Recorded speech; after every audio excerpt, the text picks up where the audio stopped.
Hello and welcome to another video. Welcome to the Tungsten Wire. Today we're going to be talking about, again, Canadian politics. And this time, Mark Carney and his new plan to combat crime, his tough on crime policy, which you're going to see I have some issues with, especially pertaining to freedom of speech. And then let's get into it. So first and foremost, let's watch this video and then go from there. Yeah, hi. So I'm Rabbi David Mivasser. I'm an active member of Independent Jewish Voices Canada. And I'm here today outside a synagogue where they're selling properties built on land stolen from Palestinians. There's a real estate agency that's come here today to Toronto to sell properties built on stolen Palestinian land. It's kind of unbelievable that Canada permits this. It's clearly illegal. So we're here today to call that out and, God willing, to make it stop. So that's a prominent anti-Zionist rabbi in Canada here. I believe he's located in Hamilton. He does have I believe he founded a synagogue in Vancouver. Anyways, what I want to talk about is Carney's target for harassment near places of worship. Now, on the face of it, obviously that's a good thing, right? You shouldn't be able to harass anybody going into their synagogue, their mosque, their church, their temple, their gurdwara, whatever it may be. So on the face of it, obviously it's a good thing. But when it comes to something like what that rabbi was talking about, selling stolen land, I think it is not only okay to protest, it is imperative to protest. It is our duty to protest these illegal things. If a mosque held a hiring event for a group that is connected to terrorism in the Middle East, we would have to rightfully not only call the police but protest it, right? No one would be against that. So that's where I'm kind of getting a bit wary of what Mark Carney wants to do, right? So let's go over this article right here written by my colleague Ali Imran. So he starts off by saying it's a grim reality that policies like the one proposed by Liberal Leader Mark Carney, cracking down on harassment at places of worship, are even necessary. Exactly, very true.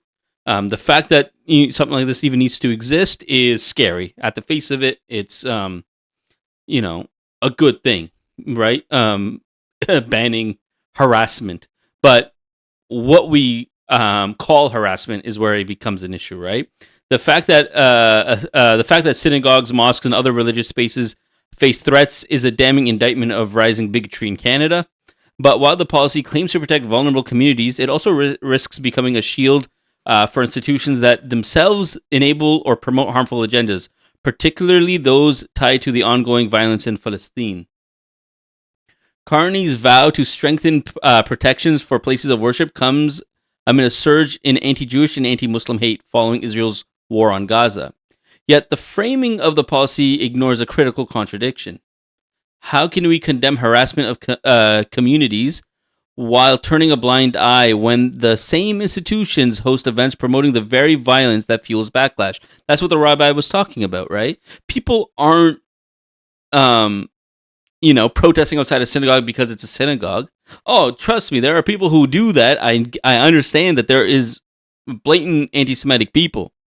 But when the pro-Palestine cohort or movement starts protests in front of a synagogue, it's almost always because they are holding a real estate event trying to sell stolen Palestinian land, especially generally in the West Bank. There's settlements that they're selling units of.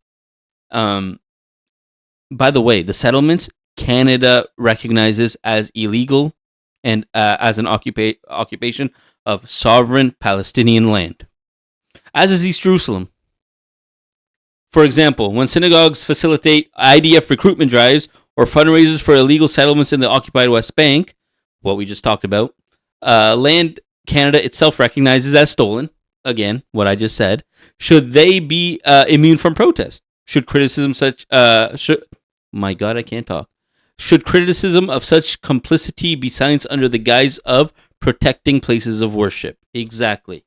That's where it becomes scary, right? Like, if we criminalize protesting in front of any type of institution, you get into this little gray area where if this institution is doing something that's immoral or even illegal, can we not protest it? This is not hypothetical. Liberal MP Ben Carr has already called for bubble legislation to bar protests near Jewish spaces, arguing demonstrators should take their grievances to government buildings instead. But this logic is dangerously one-sided. Why should institutions host events in support of apartheid and occupation be granted a free pass from public accountability? Exactly. Look, we do protest in front of the government institutions that are enabling this. But we should also be able to protest in front of institutions that are actually doing this, not just the enablers. If a synagogue becomes a platform for normalizing war crimes, why should it be untouchable, while Palestinian voices are forcibly pushed out of sight? The same can be said for a mosque. If a mosque were to hold a fundraiser for an organization that was connected to a terror organization, the community center should rightly be condemned. Exactly. We can't just be like, oh, well, it's a mosque, so, it's under protection of a legislature, so we cannot protest in front of it. Oh, but they're recruiting people to run a charity that is connected to whatever terror organization. I mean, not only should authorities be involved, we rightly should be allowed to protest that. And everyone's going to be like, well, Muslims are doing this and that. Listen, if a mosque is doing this, call the Muslims. We will lead the protests ourselves. Carney's policy, while responding to real fears of violence, risks prioritizing the comfort of powerful institutions over justice. It echoes Canada's broader hypocrisy, condemning hate in theory while refusing to confront the root causes, including its own complicity in Israel's oppression of Palestinians. The Liberals have faced criticism from Jewish groups for not doing enough. But the solution isn't to create a legal bubble that stifles dissent. The answer is to end the policies, both at home and abroad, that inflame tensions in the first place. Exactly. I mean, I can't, this article is saying everything I want to say. We have freedom of speech. Now, I know that doesn't, extend to freedom to harass people. But this isn't harassment to protest against not only an entity that is supporting genocide, but a entity that is actively selling land that is stolen from sovereign Palestinian land that we, as Canadians, as Canada, and the international community view as illegal. Meanwhile, Carney's tough on crime posturing, like his promises on gun control and bail reform, ring hollow when his party continues to arm Israel and resist calls to sanction its apartheid regime. The Conservatives, for their part, offer no moral high ground. Exactly. With Poilievre's performative outrage over crime while his party cheers on settler violence in the West Bank. Exactly. He keeps crying about how crime is up, when nationally crime is actually not up, by the way. And I'm not going to get into that because that's a totally different discussion. Yeah, he is the most pro-Palestinian person. By the way, I don't know why I'm bringing this up. So I wanted to make this video before the election, but I ended up getting real sick and couldn't. But Pierre lost. Not only did he lose, he lost his own seat. And, he's going to be given a handout in Alberta, which is amazing, by the way. That's amazing. That's what Canada's all about. We help the needy. Pierre needs a seat. Amazing. Helping out the needy. It's exactly what we should be doing. Anyways, this policy isn't just about safety. It's about control. It allows politicians to posture as defenders of minorities while avoiding the harder question. Why are Jewish and Muslim communities being pitted against each other in the first place? The answer lies in Canada's refusal to take a stand against genocide, its arms deals with Israel, and its silencing of Palestinian solidarity. Until that changes, no bubble zone will address the real problem. A better policy would condemn the harassment unequivocally, but not conflate protest with hate. Right? when we go and protest these events, we're not protesting them because they're held by Jews or by the Jewish community. Half the time, these protests are led by Jewish people, like that rabbi. Is that rabbi all of a sudden anti-Semitic? Is his synagogue? I think I forget what it's called, and I don't want to butcher it, so out of respect, I won't. Is that synagogue now anti-Semitic? You can't use that as a political tool against a rabbi. You can't use it against Jewish Voices for Peace. You can't use it against independent Jewish voice because they are Jewish. They are not anti-Semitic. What they are doing is protesting an injustice, which is everything that stands against what they stand for. Anyways, the second thing would be to explicitly exclude events promoting violence, for example, settlement fundraisers, military recruitment, from protection. So, yeah. Shabbat or Yom Kippur events at the synagogue should be protected, for sure. Eid celebrations at the mosque, their daily prayers, their Friday prayer should be protected. A gurdwara, when it has its events, should be protected. Now, if a gurdwara was trying to, I don't know any gurdwara, a Sikh temple, that would do this, but let's say they were fundraising for a group connected to Modi. I think it would be a rightful thing to be allowed to protest that, because that is a political action. And not only, but like I grew up with a lot of Sikh people. My mosque is right beside a gurdwara, by the way, and our communities are really close. We share our parking lots when we each have events and whatnot, and other things. But I will tell you right now that they would never hold something for Modi. And if that gurdwara did, the Sikhs would be on the front lines protesting it. So it wasn't a very good that wasn't a very good example, but I'm just saying, right? If they were to do that, it's a political thing, right? We're not, anyways. So if they are excluded, so the events promoting violence, like a real estate event selling stolen land is being held, it should be excluded from this policy. Address the root cause of backlash by ending Canadian complicity in Israeli apartheid. Never going to happen, but needs to happen. Otherwise, this is just another liberal band-aid on a bullet wound, one that lets Canada's political class pretend to care about safety while ensuring no one can challenge their hypocrisy. I mean, this article, it's small, it's to the point, but it's true, right? This is exactly the type of policy that can be abused by those in power to stamp out dissent for something that they don't like, right? You already see Doug Ford in Ontario calling them hate marches when they're not hate marches. I've been to a lot of them. There were a couple of, so I'm a cyclist. Yes, one of those weirdos who wears the Lycra.